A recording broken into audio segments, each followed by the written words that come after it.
ನಮಸ್ಕಾರ ಸ್ನೇಹಿತರೆ. ಇವತ್ತು ನಾವು SSLC ಸೈನ್ಸ್ ಬಹಳ ಮುಖ್ಯವಾದ ಅಧ್ಯಾಯ ಕೆಮಿಕಲ್ ರಿಯಾಕ್ಷನ್ಸ್ ಆ್ಯಂಡ್ ಇಕ್ವೇಷನ್ಸ್, ರಾಸಾಯನಿಕ ಕ್ರಿಯೆಗಳು ಮತ್ತು ಸಮೀಕರಣಗಳು ನೆನಪಿಸಿಕೊಳ್ಳುವ ತುಂಬ ಈಸಿಯಾಗಿ ಮೆಮೊರಿ ಟ್ರಿಕ್ಸ್ ಮುಖಾಂತರ ಕಲಿಯೋಣ. ಈಗ ರಾಸಾಯನಿಕ ಕ್ರಿಯೆ ಎಂದರೇನು? ಹೌದಾ, ರಾಸಾಯನಿಕ ಕ್ರಿಯೆ ಎಂದರೇನು? ಫಸ್ಟ್ ಕ್ವಶನ್ ಅದ ನೋಡ್ರಿ. ಈ ಚಾಪ್ಟ್ರಲ್ಲಿ ಬರ್ತಕ್ಕಂಥದ್ದು ಏನಪ್ಪ ಅಂದರೆ ರಾಸಾಯನಿಕ ಕ್ರಿಯೆ ಎಂದರೇನು. ಹೌದಾ, ಫಸ್ಟ್ ಕ್ವಶನ್ ಅದ ನೋಡ್ರಿ. ರಾಸಾಯನಿಕ ಕ್ರಿಯೆ ಅಂತಂದ್ರೆ ನಾವು ಎದಕ್ಕೆ ಕರಿತೀವಪ್ಪ ಅಂದರೆ ಒಂದು ಅಥವಾ ಹೆಚ್ಚು ಪದಾರ್ಥಗಳು ಸೇರಿ ಹೊಸ ಪದಾರ್ಥ ತಯಾರಾಗುವುದು.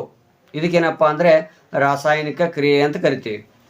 ಒಂದಕ್ಕಿಂತ ಒಂದು ಅಥವಾ ಹೆಚ್ಚು ಪದಾರ್ಥಗಳು ಸೇರಿ ಏನಪ್ಪ ಅಂದರೆ ಮಿಕ್ಸ್ ಮಾಡಿ ಒಂದು ಹೊಸ ಪದಾರ್ಥ ರೆಡಿ ಆಗ್ತದೆ. ಅದಕ್ಕೆ ನಾವು ಏನಂತ ಕರಿತೀವಿ ಅಂತಂದರೆ ರಾಸಾಯನಿಕ ಕ್ರಿಯೆ ಅಂತ ಕರಿತೀವಿ.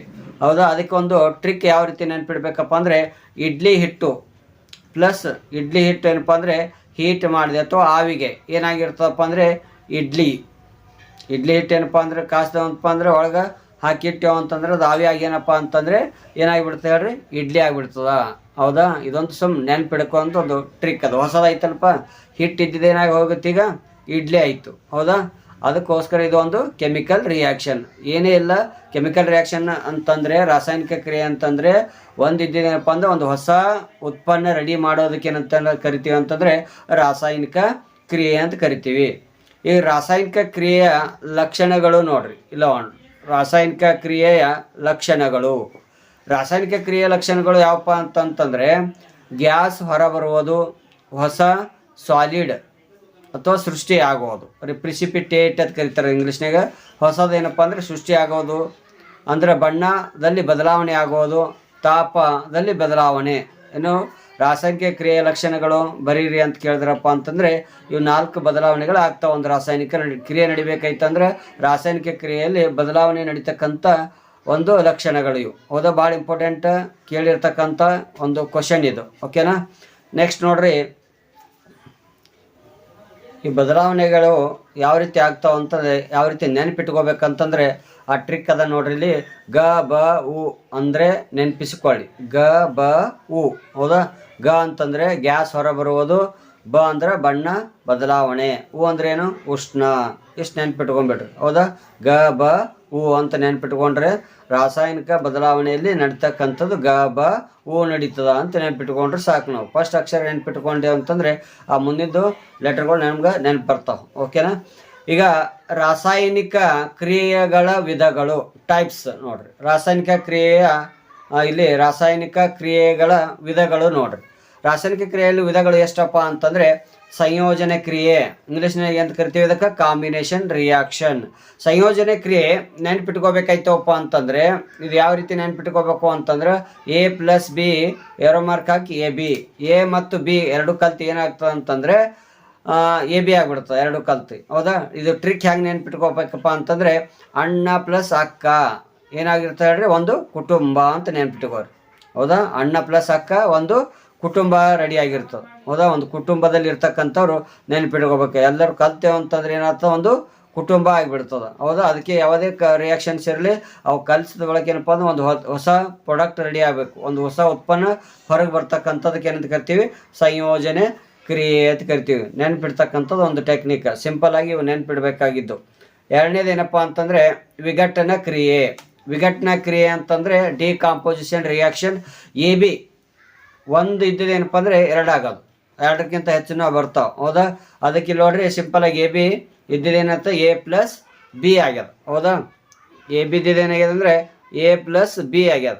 ಇಲ್ಲಿ ನೋಡ್ರಿ AB ಏನಾಗ್ಯದ ಅಂತಂದರೆ A + B ಸಪ್ರೇಟ್. ಹೌದಾ, ಇಲ್ಲಿರ್ತಕ್ಕಂಥದ್ದು ಎಂದು ಟ್ರಿಕ್ ಯಾವ ರೀತಿ ನೆನ್ಪಿಟ್ಕೊಂಡ್ಬಂದರೆ ಕುಟುಂಬ ಬ್ರೇಕಪ್ ನೋಡ್ರಿ. ಬ್ರೇಕಪ್ ಆಯಿತು ಅಂತಂದರೆ ತಾಯಿ ತಂದೆ ಬೇರೆ ಬೇರೆ ಅಂತಂದಂಗೆ. ಹೌದಾ, ಬೇರೆ ಬೇರೆ ಆಗ ಸಪ್ರೇಟ್. ಹೌದಾ, ಇದು ಬೇರೆ ಬೇರೆ ಆಗೋದಕ್ಕೆ ಏನಂತ ಕರಿತೀವಿ, ವಿಘಟನ ಕ್ರಿಯೆ. ಒಂದಿದ್ದೆಲ್ಲ ಬೇರೆ ಬೇರೆ ಆಗೋದು ಅದು ಏನಪ್ಪ ಅಂತಂದರೆ ಇದು ವಿಘಟನ ಕ್ರಿಯೆ. ನೆನ್ಪಿಟ್ಟಕ್ಕೆ ಇದೊಂದು ಈಜಿ ಇರ್ತಕ್ಕಂಥ ಒಂದು ಮೆಥಡ್. ಹೌದಾ, ನೆಕ್ಸ್ಟ್ ಏನಪ್ಪ ಅಂತಂದರೆ ಸ್ಥಾನಚ್ಯುತಿ ಕ್ರಿಯೆ ಅಂತ ಡಿಸ್ಪ್ಲೇಸ್ಮೆಂಟ್ ರಿಯಾಕ್ಷನ್ ಅಂತಾರೆ. ಸ್ಥಾನಪಲ್ಲಟ ಯಾವ ರೀತಿ ಆಗ್ತದಪ್ಪ ಅಂದರೆ ಅದು ಡಿಸ್ಪ್ಲೇಸ್ಮೆಂಟ್ ರಿಯಾಕ್ಷನ್ ಅಂತ ಕರಿತೀವಿ. ಟ್ರಿಕ್ ಯಾವ ರೀತಿ ನೋಡ್ರಿ, ಅದು A + BC = AC + B ಆಗ್ಯಾರ. ಆದರೆ ಇಲ್ಲಿ ಸಿ ನೋಡು ಬಿ ಸಂಗಟ ಅದ, ಹೌದಾ? ಆ ಸಿ ಏನು ಎದ್ರ ಸಂಗಟ ಕಲ್ತದೆ ಹೇಳ್ರಿ? ಈಗ ಅದರ ಬಲ್ಲಿದು ಡಿಸ್ಪ್ಲೇಸ್ ಆಗಿ ಎ ಸಂಗಟ ಹೋಗಿರ್ತದೆ. ಯಾಕಂತಂದರೆ ನೀ ಕರೆಕ್ಟ್ ಇಲ್ಲಪ್ಪ, ನೀ ಬರೋಬ್ಬರಿ ಇಲ್ಲ, ಅದಕ್ಕಾಗಿ ನಾ ಎ ಸಂಗಟ ಕಲಿತೀನಿ ಅಂಥೇಳಿ ಎ ಜೊತೆ ಏನಪ್ಪ ಅಂದರೆ ಸ್ನೇಹ ಬೆಳೆಸ್ತದೆ ಅದು. ಅದು ಒಬ್ಬ ಸ್ನೇಹಿತ ತನ್ನ ಸ್ನೇಹಿತನ ಜಾಗ ತೆಗೆದುಕೊಳ್ಳುವುದು.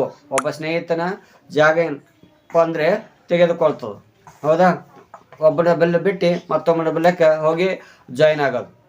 ಇದಕ್ಕೆ ಡಿಸ್ಪ್ಲೇಸ್ಮೆಂಟ್ ರಿಯಾಕ್ಷನ್ ಅಂತ ಕರಿತೀವಿ.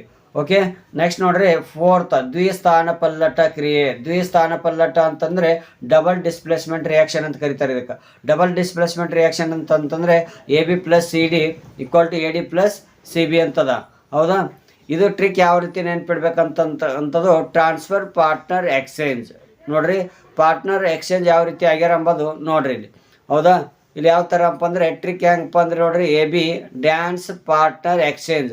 ಈಗ ಎ ಸಂಗಟ ನೋಡ್ರಿ ಯಾರು ಬಂದರೆ ಇಲ್ಲಿ ಡಿ ಇದ್ದವನಪ್ಪ ಅಂದರೆ ಎ ಸಂಗಟ ಕಲ್ತ್ಕೊಳೋಣ ಇಲ್ಲಿ, ಹೌದಾ? ಅದೇ ಥರ ಏನಪ್ಪ ಅಂದರೆ ಸಿ ನೋಡ್ರಿ ಬಿ ಸಂಗಟ ಅದ, ಹೌದಾ? ಇಲ್ಲ ನೋಡ್ರಿ, ಇದು ಬಿ ಸಂಗಟ. ಇದು ಅಂದ್ರೆ ಅರ್ಥ ಏನಪ್ಪ ಅಂತಂದರೆ AB + CD ಅವೇನಪ್ಪ ಜಸ್ಟ್ ಏನಪ್ಪ ಅಂದರೆ ಎಕ್ಸ್ಚೇಂಜ್ ಮಾಡ್ಕೋಬೇಕು. ನೀ ಆ ಕಡೆ ವಾಪ ನಾ ಅವ್ರ ಸಂಗಟ ಕಲಿತೀನಿ ಅಂತ ಅರ್ಥ. ಡ್ಯಾನ್ಸರ್ ಏನಪ್ಪ ಅಂದರೆ ಜಸ್ಟ್ ಎಕ್ಸ್ಚೇಂಜ್ ಮಾಡ್ತಕ್ಕಂಥದ್ದು. ಇದು ಏನಪ್ಪ ಅಂದರೆ ಡಬಲ್ ಡಿಸ್ಪ್ಲೇಸ್ಮೆಂಟ್ ರಿಯಾಕ್ಷನ್, ದ್ವಿಸ್ಥಾನ ಪಲ್ಲಟ ಕ್ರಿಯೆ ಅಂತ ಕರಿತೀವಿ ಇದಕ್ಕೆ. ನೆಕ್ಸ್ಟ್ ನೋಡ್ರಿ, ಫಿಫ್ತ್ ಒಂದೇದು ಏನದ ಅಂತಂದರೆ ಆಕ್ಸಿಡೀಕರಣ ಮತ್ತು ರಿಡಕ್ಷನ್. ಆಕ್ಸಿಡೇಷನ್ ಮತ್ತು ರಿಡಕ್ಷನ್ ಕ್ರಿಯೆ ಅಂತ ಎದಕ್ಕೆ ಕರೀತಾರೆ ಅಂತಂದರೆ ಇದು ಫಸ್ಟ್ ಏನಪ್ಪ ಅಂತಂದರೆ ಆಕ್ಸಿಡೇಷನ್ ಯಾವಾಗ ಅನ್ಬೇಕಂದ್ರೆ ಆಕ್ಸಿಜನ್ ಸೇರುವುದು, ಹೈಡ್ರೋಜನ್ ಕಳೆದುಕೊಂಡ್ರೆ ಅದು ಆಕ್ಸಿಡೇಷನ್ ಕ್ರಿಯೆ ಆಗಿರ್ತದೆ. ರಿಡಕ್ಷನ್ ಏನಪ್ಪ ಅಂದರೆ ಆಕ್ಸಿಜನ್ ಹೋಗೋದು, ಹೈಡ್ರೋಜನ್ ಸೇರುವುದು, ಹೌದಾ? ಈ ಥರ ಇದ್ದರೆ ಅದು ರಿಡಕ್ಷನ್. ಸಿಂಪಲಾಗಿ ನೆನ್ಪಿಡ್ಬೇಕಂತಂದರೆ ಆಕ್ಸಿಜನ್ ಸೇರ್ತದೆ, ಆಕ್ಸಿಜನ್ ಇದ್ದರೆ ಅದು ಆಕ್ಸಿಡೇಷನ್, ಹೌದಾ? ಅದೇ ಥರ ಹೈಡ್ರೋಜನ್, ಅಲ್ಲಿ ಆಕ್ಸಿಜನ್ ಇತ್ತು ಅಂದರೆ ಹೈಡ್ರೋಜನ್ ಕಳ್ಕೊಂಡು ಬಿಡ್ತದೆ. ಇಲ್ಲಿ ಏನಪ್ಪ ಅಂದರೆ ಆಕ್ಸಿಜನ್ ಕಳ್ಕೋತು ಅಂದರೆ ಹೈಡ್ರೋಜನ್ ಇರ್ತದೆ, ಹೌದಾ? ಇದಕ್ಕೆ ಹೈಡ್ರೋಜನ್ ಇದ್ದರೆ ರಿಡಕ್ಷನ್ ರಿಯಾಕ್ಷನ್, ಆಕ್ಸಿಜನ್ ಇದ್ದರೆ ಆಕ್ಸಿಡೇಷನ್ ರಿಡಕ್ಷನ್. ಎರಡಕ್ಕೆ ಕಲ್ತು ಏನಂತ ಕರಿತೀವಿ ಅಂದರೆ ಆಕ್ಸಿಡೇಷನ್ ರಿಯಾಕ್ಷನ್ ಅಂತ ಕರೀತಾರೆ. ಆಕ್ಸಿಜನ್ ಇಲ್ಲಿ ನೋಡ್ರಿ, ಆಕ್ಸಿಜನ್ ಬಂದರೆ ಏನಪ್ಪ ಅಂತಂದರೆ ಆಕ್ಸಿಡೇಷನ್, ಆಕ್ಸಿಜನ್ ಹೋದರೆ ಏನಂತ ಕರಿಬೇಕು ಅದಕ್ಕೆ ರಿಡಕ್ಷನ್, ಹೌದಾ? ಅದೇ ಥರ ನೋಡ್ರಿ, ರಾಸಾಯನಿಕ ಸಮೀಕರಣ ಸಮಬಲಗೊಳಿಸುವುದು ಬ್ಯಾಲೆನ್ಸಿಂಗ್ ಇಕ್ವೇಷನ್. ಇದೇನಪ್ಪ ಅಂದರೆ 3 ಮಾರ್ಕ್ಸಲ್ಲಿ ಕೇಳ್ತಕ್ಕಂಥದ್ದು. ಬ್ಯಾಲೆನ್ಸಿಂಗ್ ಯಾವ ರೀತಿಯಾಗಿ ಮಾಡಬೇಕಂತಕ್ಕಂಥದ್ದು ನೋಡ್ರಿ, ಬ್ಯಾಲೆನ್ಸ್ ಕಂಪಲ್ಸರಿಯಾಗಿ ಮಾಡಬೇಕು. ಎರಡೂ ಬದಿಗಳಲ್ಲಿ ಅಟಮ್ಸ್ಗಳ ಸಂಖ್ಯೆ ಸಮ ಇರಬೇಕು. ಅದಕ್ಕೆ ನಾವು ಏನು ಕರಿತೀವಿ ಅಂದರೆ ಬ್ಯಾಲೆನ್ಸಿಂಗ್ ಅಂತ ಕರಿತೀವಿ. ಈ ಟ್ರಿಕ್ ನೆನ್ಪಿಟ್ಕೋಬೇಕು ಅಂತಂದರೆ ಯಾವ ರೀತಿಯಾಗಿ ನೆನ್ಪಿಟ್ಕೋಬೇಕು ಅಂತಕ್ಕಂಥದ್ದು ನೋಡ್ರಿ, ಫನ್ನಿ ಟ್ರಿಕ್ ಆಗಿ ನೆನ್ಪಿಟ್ಕೋ. ಬ್ಯಾಲೆನ್ಸಿಂಗ್ ಅಂದರೆ ಮದುವೆ ಊಟದಲ್ಲಿ ಎಲ್ಲರಿಗೂ ಸಮಾನ ದೋಸೆ ಹಾಕಿದ ಹಾಗೆ, ಹೌದಾ? ಈ ಥರ ನೆನ್ಪಿಟ್ಕೋಬೇಕು ನೀವು. ಏನಪ್ಪ ಅಂತಂದರೆ ಎಲ್ಲರಿಗೂ ಏನಪ್ಪ ಅಂದರೆ ಸಮ ಇರಬೇಕು. ಬ್ಯಾಲೆನ್ಸಿಂಗ್ ಅಂದರೆ ಮದುವೆ ಊಟದಲ್ಲಿ ಎಲ್ಲರಿಗೂ ಸಮಾನ ದೋಸೆ ಹಾಕಿದ ಹಾಗೆ ಎಲ್ಲರಿಗೂ ಸಮ ಇರ್ತಕ್ಕಂಥದ್ದು. ಈಗ ಪ್ರಮುಖ ಉದಾಹರಣೆಗಳು ಯಾವಪ್ಪ ಅಂತಂದರೆ ಮೆಗ್ನೀಷಿಯಮ್ + ಆಕ್ಸಿಜನ್. ನೋಡ್ರಿ, ಮೆಗ್ನೀಷಿಯಮ್ + ಆಕ್ಸಿಜನ್ ಮೆಗ್ನೀಷಿಯಮ್ ಆಕ್ಸೈಡ್ ಆಗಿರ್ತದೆ, ಹೌದಾ? ಮೆಗ್ನೀಷಿಯಮ್ + ಆಮ್ಲಜನಕ ಮೆಗ್ನೀಷಿಯಮ್ ಆಕ್ಸೈಡ್, ಹೌದಾ? ಅದೇ ಥರ ಜಿಂಕ್ + ಹೈಡ್ರೋಕ್ಲೋರಿಕ್ ಆಮ್ಲ ಜಿಂಕ್ ಕ್ಲೋರೈಡ್ + ಹೈಡ್ರೋಜನ್ ಆಗಿಬಿಡ್ತದೆ. ಮೂರನೇದು ಕ್ಯಾಲ್ಸಿಯಂ ಕಾರ್ಬೋನೇಟ್ ಇದ್ದಿದ್ದು ನೋಡ್ರಿ, ಕ್ಯಾಲ್ಸಿಯಂ ಆಕ್ಸೈಡ್ + ಕಾರ್ಬನ್ ಡೈಆಕ್ಸೈಡ್. ಏನಪ್ಪ ಅಂದರೆ ಕೆಮಿಕಲ್ ಉದಾಹರಣೆಗಳು ಇರ್ತಕ್ಕಂಥದ್ದು. ಈಗ ಮೈಂಡ್ ಮ್ಯಾಪ್ ನೆನಪಿಗೆ ಯಾವ ರೀತಿ ಬಂದರೆ ರಾಸಾಯನಿಕ ಕ್ರಿಯೆಯ ಲಕ್ಷಣಗಳು, ವಿಧಗಳು, ಸಮೀಕರಣ, ಸಮಬಲ ಮತ್ತು ಉದಾಹರಣೆಗಳು. ಇಷ್ಟೇನಪ್ಪ ಅಂದರೆ ಮೈಂಡ್ ಮ್ಯಾಪ್ನಲ್ಲಿ ಕ್ರಿಯೇಟ್ ಮಾಡ್ಕೊಂಡು 5 ಪಾಯಿಂಟ್ಸ್ಗಳನ್ನ ನೆನ್ಪಿಟ್ಕೊಂಡ್ರೆ ಫುಲ್ಲಾಗಿ ಈ ಒಂದು ಚಾಪ್ಟರ್ ಏನಪ್ಪ ಅಂದರೆ ನೆನಪಿರ್ತದೆ ನಿಮಗೆ, ಓಕೆನಾ? ನೆಕ್ಸ್ಟ್ ಏನಪ್ಪ ಅಂತಂದರೆ ಸ್ನೇಹಿತರೆ, ಇವತ್ತು ನಾವು ರಾಸಾಯನಿಕ ಸಮೀಕರಣಗಳು, ರಾಸಾಯನಿಕ ಕ್ರಿಯೆಗಳು ಮತ್ತು ಸಮೀಕರಣಗಳು ಅನ್ನುವ ಫನ್ನಿ ಸ್ಟೋರಿ ಮೆಮೊರಿ ಟ್ರಿಕ್ಸ್ ಮುಖಾಂತರ ಕಲ್ತೀವಿ. ಈ ಪರೀಕ್ಷೆಯಲ್ಲಿ ಈ ಟ್ರಿಕ್ಸ್ ನೆನಪಿಸಿಕೊಂಡ್ರೆ 5 ಮಾರ್ಕ್ಸ್ ಅಂತೂ ಫಿಕ್ಸ್ ಆಗಿರ್ತದೆ, ಹೌದಾ? ಪ್ರಶ್ನೆಗಳು ಭಾಳ ಸುಲಭ ಆಗಿರ್ತವೆ. ಇನ್ನಷ್ಟು ಇಂಥ ಮಜಾದ ವಿಡಿಯೋಗಳು ಬೇಕಾದರೆ, ಲರ್ನಿಂಗ್ ವಿಡಿಯೋ ಬೇಕಾದರೆ ನಮ್ಮ ಚಾನಲ್ಗೆ ಸಬ್ಸ್ಕ್ರೈಬ್ ಮಾಡ್ಕೊಳ್ಳಿ. ಈ ವಿಡಿಯೋ ಇಷ್ಟ ಆದರೆ ಲೈಕ್ ಮಾಡಿ, ಶೇರ್ ಮಾಡಿ, ಕಮೆಂಟ್ ಮುಖಾಂತರ ಏನಾದರೂ ಡೌಟ್ ಇದ್ದರೆ ತಿಳಿಸಿ ಅಂತ ಹೇಳ್ತಾ ಇಲ್ಲಿಗೆ ವಿಡಿಯೋನ ಮುಗಿಸ್ತಾ ಇದ್ದೀನಿ. Thank you.